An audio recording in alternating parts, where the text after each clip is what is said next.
Olá, gente, tudo bem? Bom, hoje a gente aqui ainda está no PET 4 falando sobre educação, tecnologia e trabalho. Meu nome é Alexandre, sou professor de Sociologia. Na aula anterior, da semana anterior, eu falei sobre projeto de vida, né? Todo esse PET aí, todo, está falando bastante sobre a questão do trabalho, a questão da educação. Hoje a gente vai pegar, então, a educação e a gente vai colocar a educação, trabalho e colocar um ingrediente a mais aí, que é a tecnologia, tá bom? Então vamos seguir lá. Eu não sei exatamente o que vem na sua mente quando a gente fala em tecnologia, ok? Normalmente as pessoas, quando a gente fala isso nas aulas, as pessoas falam as tecnologias mais recentes. Mas olha só, tecnologia e trabalho se relacionam há muito tempo. Quando a gente fala de tecnologia, a gente fala de coisas muito simples, como a roda. A invenção da roda foi uma invenção, foi uma tecnologia, né? Inventada pelos homens. E foi utilizada para quê? Para o trabalho. A gente pode falar de tecnologia também, coisas extremamente simples, né? Como uma simples enxada, que também modificou a maneira que o homem trabalha a terra, modificou a agricultura. Uma lousa. Uma escola com uma lousa ainda, uma lousa verde, ainda que se usa giz, aquilo é uma tecnologia de ensino, é uma tecnologia de trabalho. Todas as tecnologias, de uma forma ou de outra, são utilizadas, né, para a gente trabalhar. E elas têm um grande impacto na vida da gente, né? Tem muitas tecnologias que a gente nem para muito para pensar qual foi o impacto histórico, né, na vida da gente, na transformação do mundo. Por exemplo, os arames, né? O arame farpado, as cercas, né? Elas tiveram um papel fundamental, e, por exemplo, com a ideia de propriedade privada, cercar as propriedades, a questão da colonização, isso é extremamente importante e modificou, né, a maneira com que a gente se relaciona na sociedade, na maneira política, econômica e por aí vai. A pólvora, né, que foi uma invenção extremamente antiga também, que foi utilizada também para o trabalho, mas também mudou o mundo e muito a partir do seu uso militar, nas guerras. O elevador, uma coisa extremamente comum, em qualquer lugar que a gente vai, em qualquer edifício que a gente encontra um elevador, a gente usa isso quase que diariamente, a gente não percebe o quão importante uma coisa tão simples hoje, tão trivial como hoje, foi responsável em grande parte pela verticalização das cidades que nós temos hoje, né? Então, o que a gente pode dizer aqui, né, com algumas primeiras conclusões, é de que as tecnologias fazem parte da expressão humana, ok? Ela é uma criação nossa, por isso ela também é uma expressão nossa. Elas sempre tiveram associadas ao trabalho. Então a gente não pode simplesmente dizer que as tecnologias acabam com o trabalho. A coisa é um pouquinho mais complexa que isso. Mudamos o mundo através da tecnologia e também somos transformados por essa tecnologia. Então é a partir daí também que a gente precisa ter uma visão crítica do uso da tecnologia. Não é porque ela simplesmente foi criada que a gente não tem que ter uma visão crítica, uma visão política daquilo lá, dessa nova tecnologia, porque ela realmente nos impacta. A gente não pode simplesmente achar que criou-se a tecnologia, vamos usar. Não, é preciso pensar politicamente, estrategicamente e eticamente essas novas tecnologias, porque elas nos impactam e nos impactam muito, ok? Então vamos lá, vamos para uma tecnologia mais recente, né? O que é um algoritmo? Você sabe? Bom, você deveria saber, porque boa parte dos empregos estão ameaçados justamente por causa desse rapaz aqui, o algoritmo. Vamos entender o que seria isso, né? Algoritmo é uma sequência de instruções dizendo a um computador, a um programa o que deve fazer. E ele se baseia em associações racionais muito simples. Se baseia em e, ou e não. Só isso. Ele tem que responder essas três perguntas aí, essas três associações. E com isso ele consegue fazer muita coisa. Vamos dar uma olhada aqui com um exemplo. Imagina o seguinte, imagina que existe uma vaga, né? O objetivo da gente é selecionar um candidato para uma vaga de trabalho. Qual é a quantidade de vagas? Uma. E qual é a quantidade de candidatos que enviaram currículo vitae para essa vaga? 1.273. Imagina a quantidade de currículos que uma pessoa tem que analisar. Olha o tamanho de papel que ele teria que analisar. quanto tempo essa pessoa demoraria para conseguir achar exatamente aquele perfil definido por quem quer fazer a contratação. Agora, imagina isso sendo feito por algoritmos através de um computador. Vamos dar uma olhada só. Olha, a vaga é para engenheiro. Ou seja, todos aqueles currículos de pessoas que não são engenheiras vai ser descartada, vai para o lixo. Tem que ser engenheiro e ter 30 a 40 anos de idade. Ou seja, tem que ser engenheiro e ter 30 ou 31 ou 32 ou 33 e por aí vai, anos de idade. Além disso, tem que ter também, em ser engenheiro de 30 a 40 anos e 5 anos de experiência. E ter também falar inglês. Cada dessas condições, o algoritmo vai fazendo essa separação. A diferença entre o algoritmo e você é que o algoritmo vai fazer isso em segundos. E nós, se formos fazer a mesma coisa, nós poderíamos demorar dias, semanas. Então percebe que quando a coisa é tão simples assim, mas exige, né, muito esforço, o algoritmo faz isso de maneira muito rápida, muito mais eficiente que a gente. Por isso a gente tem que estar preocupado com os algoritmos. Até que ponto que essa tecnologia pode nos substituir e a gente não vai fazer falta nenhum no trabalho, nesses trabalhos mais repetitivos, né, mais técnicos aqui, ó. Vamos dar uma olhada aqui em algumas notícias, né, que realmente a gente lê jornal e a gente acaba ficando, né, meio que horrorizado, assustado com essas notícias. Olha só, ó. Notícias recentes, tá, de 2 anos atrás. Robótica eliminará até 800 milhões de empregos daqui até 2030. 800 milhões de empregos, gente, faz o cálculo aí, nós somos 8 bilhões de pessoas, olha só o impacto que isso vai ter nos próximos anos. Fábrica de iPhones, que já é uma fábrica tecnológica, promete trocar 80% dos funcionários por robôs nos próximos 10 anos. E olha essa última aqui, ó. Robôs advogados analisam processos, fazem petições, aceleram contratos.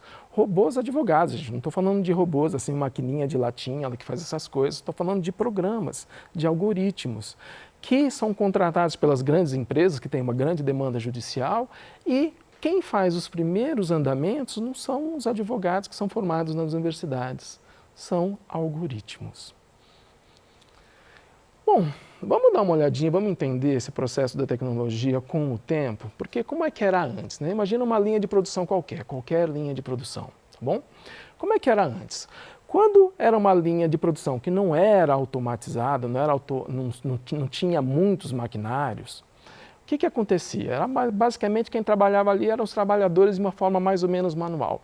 A partir do momento que acontece uma automação daquela linha, aquela fábrica não vai precisar mais de tantos funcionários. O que os funcionários vão fazer? Eles vão migrar. Para onde? Para outras fábricas ou para outros setores que não está sofrendo o processo de automação. Nesse processo, óbvio que alguns não vão se adequar, vão perder emprego e por aí vai. Agora você pode falar, mas espera aí, se a fábrica sofreu um processo de automação, por exemplo, colocou robôs ali na linha de produção, quem é que vai construir os robôs? Vão surgir empregos para a construção de robôs, certo? Certo. Acontece então que parte desses trabalhadores então vão trabalhar na construção desses robôs, dessas tecnologias de automação. Mas hoje a gente já está num outro patamar. É o que a gente chama de automação da automação, robotização da robotização. Os robôs hoje agora constroem outros robôs. Não é mais tão simples assim. Agora, então, as pessoas vão sair dessa linha de produção e vão entrar na linha de produção da robotização. Não, agora os robôs estão construindo os próprios robôs. E, ao mesmo tempo, o que antes acontecia, que era essa migração para outros setores do comércio, outros setores da indústria, outros setores do varejo, do serviço, agora o que essas pessoas que migram vão encontrar? Quase todos os outros setores também sofrendo o mesmo processo de automação. Então, essa migração ficou extremamente mais difícil. Com isso, a gente tem que lembrar que A tecnologia não é só não são só os algoritmos, né? Quando a gente fala de tecnologia, o impacto no trabalho é gigantesco, porque ela vem das mais diversas formas. Tem a tecnologia, né? A gente está falando da automação, da robotização, da internet das coisas, da inteligência artificial, dos sistemas cyberfísicos, das logísticas. Tudo isso, de uma forma ou de outra, acaba impactando no mercado de trabalho. Olha só, o que a gente pode dizer até o momento é o seguinte, que a educação faz um sentido muito grande nesse processo tecnológico que a gente está sofrendo, ok? Que a gente está vendo acontecer. A ideia é mais ou menos o seguinte, quanto mais eu invisto na minha educação, mais preparado eu estou para as mudanças tecnológicas que vão acontecer. Quanto mais preparado, mais adaptado eu estou, menos impacto essas mudanças tecnológicas acontecerão sobre mim. Percebe então a importância do processo da educação para esse mundo que está numa transformação tecnológica muito acelerada, muito mais acelerada que anos e séculos atrás? Agora, obviamente que a gente tem um problema, a coisa não é tão automática assim. Vamos dar uma olhada aqui no que diz o diretor-geral da Organização Internacional do Trabalho. E diz o seguinte, olha, para milhões de pessoas comuns, é cada vez mais difícil construir uma vida melhor graças ao trabalho. Hoje no mundo, segundo essa instituição, nós temos 100 milhões de pessoas desempregadas. Lembra, nós temos 7, 8 bilhões de pessoas. É um percentual muito grande. 190 milhões de pessoas que simplesmente não têm nenhum tipo de emprego. Não conseguiram, né, fazer nenhum tipo dessa migração que a gente vinha falando aí. E se a gente colocar nessa conta pessoas que até estão trabalhando, mas não conseguem trabalhar o suficiente para ter o mínimo de dignidade, ou seja, precisam trabalhar mais, a gente chega a esse número aí, ó, 470 milhões de pessoas no mundo que precisam trabalhar e não estão conseguindo. Boa parte disso tem a ver com essas mudanças tecnológicas que estão acontecendo e que elas e muitos de nós não conseguimos acompanhar. Dá uma olhada então aqui, mas é só investir então em educação, que nem você falou antes, não é tão simples. Dá uma olhada nessa notícia, 60% dos jovens estão aprendendo profissões que vão deixar de existir no futuro. Essa aqui é uma pesquisa que foi feita, uma pesquisa bem bacana, que foi feita lá na Austrália. Mas é óbvio, foi feito lá na Austrália, não é exatamente igual aqui no Brasil, mas as coisas se aproximam muito. Vamos dar uma olhada no que essa pesquisa está dizendo. A pesquisa está dizendo que boa parte dos jovens estão fazendo cursos, seja no ensino superior, ou seja cursos técnicos, alguma coisa assim, lá de 15 a 24 anos de idade, fazendo cursos que sofrerão um alto impacto dessas automações, ou seja, deixarão de existir para as pessoas trabalharem, serão automatizadas, ou então cursos ou faculdades que sofrerão um que se chama de médio impacto, ou seja, boa parte dos trabalhadores não serão também mais necessários nessas áreas, né? Então a gente tem aqui operários de máquinas, serviços administrativos, trabalhos muito técnicos, trabalhos com vendas, esse tipo de coisa vai sofrer uma queda muito grande nos próximos anos. E aqui a gente tem, né, a parte que tem baixo índice de impacto com relação à automação, que tem a ver com a medicina, tem a ver com a educação, tem a ver com ciência, tem a ver com tecnologia, gerenciamentos, esse tipo de coisa. Mas boa parte dos jovens não estão fazendo isso. Estão escolhendo profissões que sofrerão um grande impacto na automação. Olha só, ainda nesse estudo eles vão verificar o seguinte, que as pessoas, os jovens que estão no primeiro emprego, quais são esses empregos que eles estão fazendo hoje? São empregos que serão muito diferentes daqui a 15 anos, que sofrerão, né, exigirão grandes habilidades digitais, ou seja, sofrerão impacto de diminuição de emprego e de um aumento na qualificação das pessoas para poderem fazer isso, e também um grande processo de automatização. Não precisarão mais de pessoas para fazer aquilo. Isso nos próximos 15 anos. Então, o que a gente tem, né? Como que o trabalho vai ser afetado para você daqui a 15 anos, mais ou menos? O trabalho vai sofrer um grande processo de automação. Isso é certeza, ok? Já está acontecendo. Muitas das vagas vão ser trocadas ou vão ser diminuídas justamente por esse processo de automação. E isso vai exigir um grau maior de capacitação de vocês. Globalização, o trabalho não é mais aquele ali específico feito naquele local, ok? Você vai ter que trabalhar de uma forma ou de outra interligado com outras pessoas de outros lugares, seja de outras cidades, outros estados, até de outros países. E lembrando que dentro desse processo de globalização, por mais que você ache, mas aqui está tudo indo muito bem, se acontece um problema naquele outro país que está relacionado com o seu trabalho também passa a ser afetado.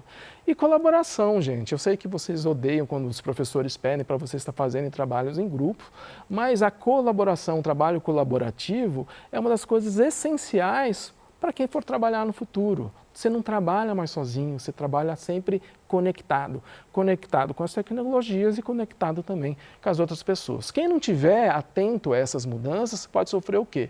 Insegurança no trabalho, pode sofrer desemprego, ok? Ok. Vou imaginar alguns exemplos simples, né? Para aí, imagina o que pode acontecer, porque nós não temos respostas para isso. Mas eu quero que você justamente faça esse processo imaginativo. Imagina só um supermercado, né, com aquele inúmeros funcionários. Imagina que esses supermercados se tornem autônomos, não é necessário mais gente para passar as compras, fazer cobrança, esse tipo de coisa. Para onde que vão essas pessoas? Qual é o trabalho que elas vão fazer? Elas vão migrar para onde? Será que elas vão ter capacidade de fazer uma qualificação para entrar numa outra área tecnológica? Pensa sobre isso. Carros autônomos, você sabe, a gente está rolando essa criação, né, de carros que não precisam mais de motorista. Agora imagina só a quantidade de pessoas que dependem desse trabalho, né? Gente que trabalha com táxi, gente que trabalha com motorista de ônibus, motorista de caminhão. Olha a quantidade de profissionais que estão envolvidos aí. O que vai acontecer com esses profissionais? Para onde que eles vão migrar? O que eles vão fazer? Será que eles não vão sofrer um impacto muito grande? Eu não sei responder, acho que muito poucas pessoas conseguem responder isso. Mas cabe vocês pensarem, ok? O impacto da tecnologia, como que ela pode ser extremamente forte. Então, o que a gente vê aí é que existe uma relação da tecnologia e educação. Só que o que a gente tem presenciado é que a tecnologia avança muito mais rapidamente e impacta muito mais socialmente do que nós temos capacidade de preparar a população. A tecnologia avança muito mais rápido do que nós temos a capacidade de preparar as pessoas, ok? Então aqui, para que serve a educação? Né? A gente vai ver que a educação serve basicamente para duas coisas, né? Para preparar as pessoas para o mundo e preparar as pessoas para o trabalho. O que é trabalhar? O que é preparar para o mundo? É aprender a viver em sociedade, se relacionar com o outro, mas vamos lembrar que esse mundo está cada vez mais tecnológico também. Essas relações estão mais tecnológicas. Então a escola, a educação, ela tem que nos preparar para uma relação cada vez mais tecnológica também. E a educação também tem que preparar para o trabalho, lembrando que o trabalho também está mais tecnológico. Então, o que a gente precisa nesse processo de educação? Uma educação, sobretudo, mais humana, porque os robôs fazem o que a gente faz, de maneira muito simples. A gente precisa justamente resgatar essa questão da humanidade, uma educação mais crítica e uma educação mais tecnológica também. Agora, o que fazemos de melhor do que os algoritmos e as demais tecnologias?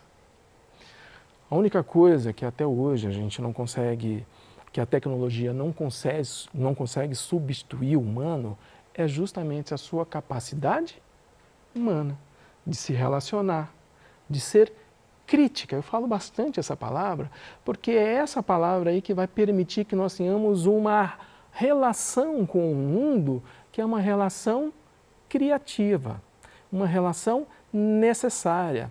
O robô ou as tecnologias, os aplicativos, não substituem as relações humanas, elas são extremamente importantes, inclusive para o mundo do trabalho. E também é através dessa relação humana e crítica que nós temos com o mundo que nós temos a nossa criatividade diante dos problemas que estão na nossa frente. Os robôs, eles não são criativos, os aplicativos não são criativos. essa criatividade é fruto da nossa educação, é fruto de uma essência humana. Então, se você quer permanecer no mercado de trabalho, é através justamente desse processo de educação, de preparo para o mundo tecnológico, mas, sobretudo, do preparo humano, da crítica do mundo, de verificar exatamente, né, como que você pode ser uma pessoa cada vez mais criativa diante das condições que se colocam aqui na frente, aqui no mundo. Obrigado, gente. É isso daí.